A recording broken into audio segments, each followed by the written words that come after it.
Hello' everyone, সকলোকে মই অন্য এটা ভিডিঅ'লৈ স্বাগতম জনাইছোঁ। আশা কৰোঁ সকলোৱে ভাল আৰু আমাৰো ভাল। আৰু আজি বতৰটো দেখিছেনে, পূৰা ৰ'দ। এইকেইদিন বৰষুণ দি আছিল, কিন্তু আজি অলপ ৰ'দ দিছে। সেয়েহে আজি কিবা এটা বনাওঁ বুলি ভাবিছোঁ। বস্তু এটা বনাম ৰৈ আছোঁ, কিন্তু এইকেইদিন পূৰা বৰষুণ। সেয়েহে আজি ৰ'দ দিছে, আজিয়ে বনাওঁ বুলি ভাবিলোঁ। কি হয়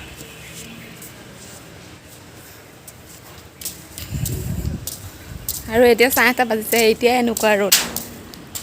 আৰু মই বনাম আজি কঁঠালগুটি আচাৰ। আজি যিহেতু ৰ'দটো ভাল, বইল কৰি মই ৰ'দত দিবও পাৰিম, সেইকাৰণে আজি বনাওঁ বুলি ভাবিলোঁ। আপোনালোকে কেতিয়াবা ট্ৰাই কৰিছেনে বাৰু?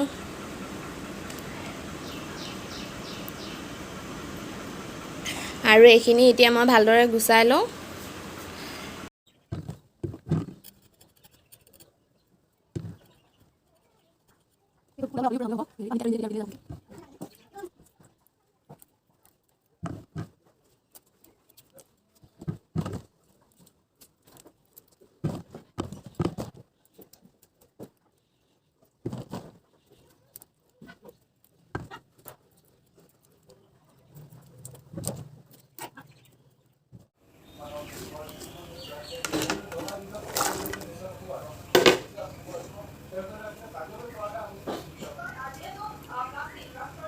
আৰু এইফালে হৈ গ'ল বইল কৰি ল'লোঁ অলপ।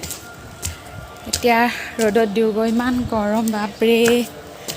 ৰ'দত দি লওঁ অলপ, আৰু পানীটো মোৱালে শুকুৱাম, বেছি শুকুৱালে টান হৈ যাবগৈ, অলপ শুকুৱাম। এইফালে জলকীয়া ফালে ধুনীয়াকৈ সিজিয়ে গৈছে, অলপ টাইম আৰু শুকুৱাম। পূৰা ৰ'দ দিছে আজি।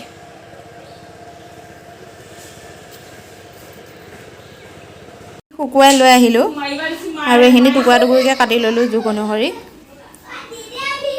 আৰু এফালে তেল গৰম হৈ আছে, আৰু মছলা লৈছোঁ, গুড়া জলকীয়া আৰু হালধি, জিৰা, কেঁচা নহৰু আৰু শুকান জলকীয়া, এইখিনি মছলা ব্যৱহাৰ কৰিম। আৰু বইল কৰোঁতে নিমখ দিছিলোঁৱে, সেয়ে নিমখ যদি লাগতিয়াল হয় তেতিয়া দিম।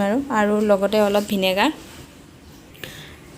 আৰু ইয়াতে গোটেইখিনি মছলা মই ইয়াত মিক্স কৰি দিলোঁ, তেলটো অলপ ঠাণ্ডা কৰি। আৰু অলপ ঠাণ্ডা হ'ব দিম, তাৰপিছত ভিনেগাৰ ইউজ কৰিম।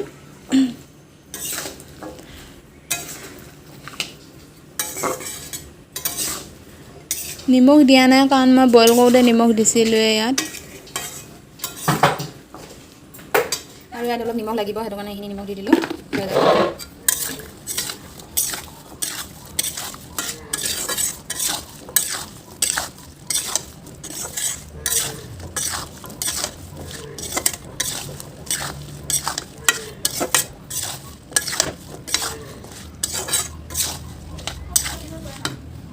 এতিয়া মই ইয়াতে অলপ নেমুৰ ৰস ইউজ কৰিছোঁ।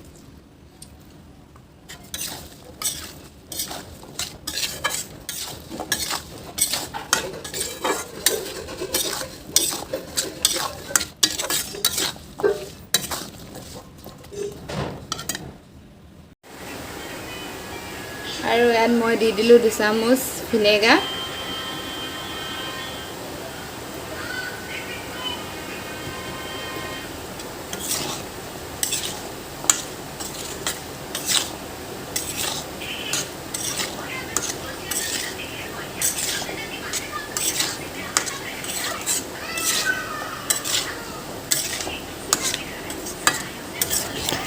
আৰু এইখিনি এতিয়া ঠাণ্ডা হৈ গ'ল, আৰু এতিয়া মই টেমাত ভৰাম। একচুৱেলি এইটো চিচা বৈয়াম ল'ব লাগে, কিন্তু মোৰ ওচৰত নাছিল, সেইবাবে মই প্লাষ্টিকৰ টেমাতে থৈ দিছোঁ। চিচা বৈয়ামত থৈ দিলে বহুত দিনলৈ ভাল হৈ থাকে আচাৰখিনি। একো নাই, এইটোও চলি যাব বাৰু। আচাৰখিনি কেইদিনমান এতিয়া ৰ'দত দি থাকিব লাগিব একেৰাহে, তেতিয়াহে খাবলৈ ভাল হ'ব। যদি ভিডিঅ'টো চাই ভাল লাগিলে like, comment, share and subscribe কৰিব নাপাহৰিব, আৰু লগতে থকা বেল আইকনটো প্ৰেছ কৰিব, তেতিয়া আহিবলগীয়া ভিডিঅ' ন'টিফিকেশ্যন পাই থাকিব। আৰু ভিডিঅ'টো চোৱাৰ বাবে সকলোলৈ ধন্যবাদ। Thank U.